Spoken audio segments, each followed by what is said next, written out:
আসসালামু আলাইকুম রহমতুল্লাহ বারকাতু। যারা ছাদের টপ ফ্লোরে জায়গা আছে নিজস্ব বাড়ি, তারা ইচ্ছা করে এরকম পার্মানেন্ট স্ট্রাকচার করে নিজেরা বাগান তৈরি করতে পারেন।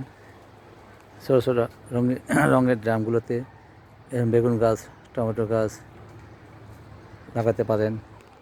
তারপর ক্রেটগুলোতে যেরকম পেঁয়াজ লাগিয়ে ফেলছে, আদা লাগিয়ে ফেলেছে, রসুন লাগিয়ে ফেলেছে অনেকে। তারপর কেউ টমেটো গাছ, কেউ বেগুন গাছ, এবং অসম্ভব সুন্দর গাছগুলো এবং তাজা টমেটো ধরে আছে দেখেন। পারিবারিক চাহিদাগুলো এইভাবে ছোটো ছোটো ড্রামে করে লাগিয়েও পূরণ করা যেতে পারে এবং তাজা ফল খেতে, সবজি খেতে পারবেন আপনারা। আবার লাউ লাগিয়ে দেওয়া আছে, মিষ্টি কুমড়া লাগানো আছে বিভিন্ন জায়গায়। এসে যে মিষ্টি কুমড়া বাম পাশে, আবার দেখেন সুন্দর একটা করলা গাছ লাগানো আছে।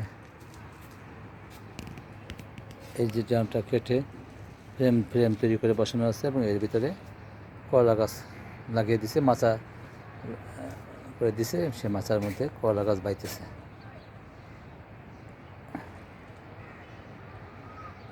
আবার ড্রাগন ফ্রুট গাছও লাগানো আছে, ড্রাগন ফল। সবচেয়ে বড় কথা বেগুন গাছগুলো দেখেন আপনারা, সুন্দর ছোটো ছোটো ড্রামে লাগানো আছে এবং বেগুন অলরেডি বেগুন ধরা শুরু হয়েছে।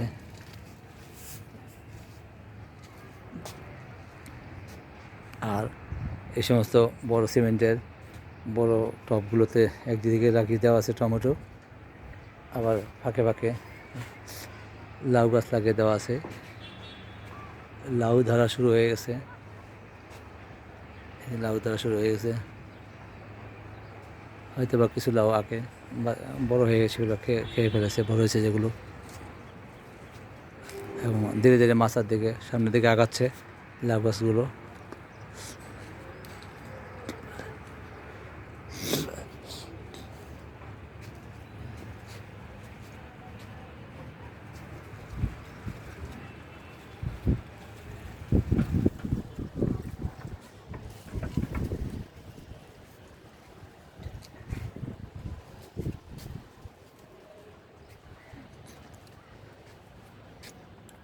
অসংখ্য টমেটো ধরে আছে, এগুলো অল্প অল্প করে বাড়তি হবে, আস্তে আস্তে ধীরে ধীরে পেরে খাবে।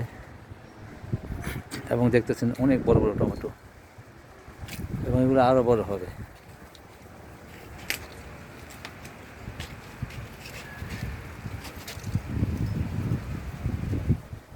কত বড় বড় টমেটো দেখতে পাচ্ছেন, প্রায় পেকে আসতেছে এবং প্রচুর টমেটো ধরেছে, একটা ফ্যামিলির জন্য যথেষ্ট। ধন্যবাদ সবাইকে। আসসালামু আলাইকুম রহমতুল্লাহি ওয়া বারাকাতুহু।